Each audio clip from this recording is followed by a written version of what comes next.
everyone. In this hot topic, we are going to talk about a growing issue across modern science. An issue that affects every field, from exercise physiology to biomedical research and public health. It's what many journals and researchers are calling the hidden crisis in scientific publishing. This crisis isn't about fraudulent studies or dramatic retractions. It's something much more common and far more subtle. Poorly written method sections, unclear figures, and manuscripts structured in ways that make the science difficult or impossible to reproduce. As emerging scientists, this is something you need to understand clearly and early in your writing career. So where do we start? Well, the reproducibility problem starts with how we write. Across the scientific community, reproducibility has become one of the most pressing concerns of the last decade. Even well-designed studies can't be replicated when their method sections leave out critical details, things like participant characteristics, scientific measurement protocols, device calibration settings, and exact statistical procedures, or even the order in which materials were administered. A method section that says BMI was measured using standard procedures or a t-test was conducted might sound scientific, but it provides none of the detail required to duplicate the work. When scientists can't repeat a study, they can't build on it, critique it, or correct it, and that weakens the entire scientific process. Another major contributor to irreproducible science is misleading or poorly constructed figures. This includes unlabeled axes, missing units, truncated scales that exaggerate differences, cluttered layouts, and figures that require an explanation because they cannot stand alone. In many cases, readers draw incorrect conclusions simply because the visual presentation is unclear or incomplete. That is why this module emphasizes creating figures and tables using best practices. The skills you build here are the same skills journals now expect from all of their authors.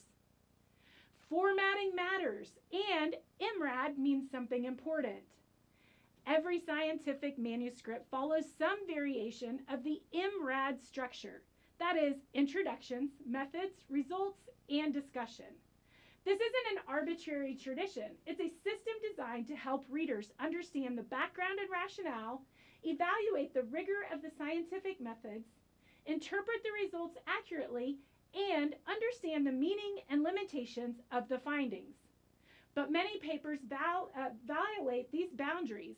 Introductions that turn into miniature lit reviews, results sections that include interpretation instead of pure findings, discussions that overstate conclusions or stray away from the data, method sections spread across multiple paragraphs with missing procedural detail.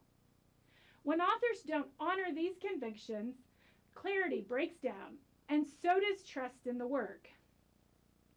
Recently, journals have reported a surge of manuscripts containing AI-generated text, especially in the methods and results sections.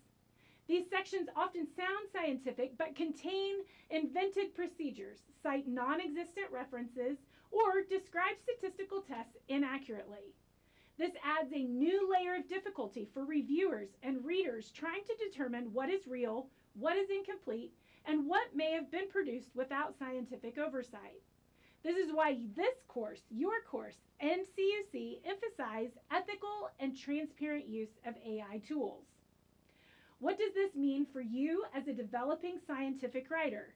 Well, the skills you practice in this module are not academic exercises. They are responses to real challenges in scientific publishing.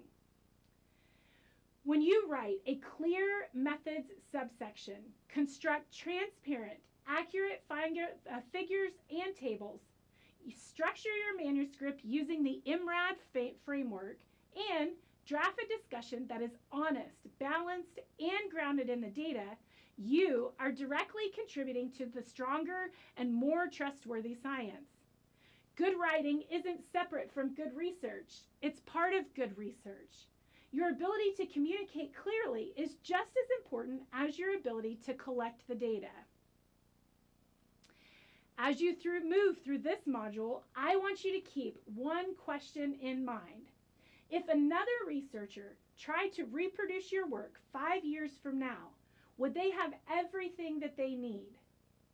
Your job as a scientific writer is to make your research organized, transparent, and understandable, not just for your instructor, for me, but the broader scientific community.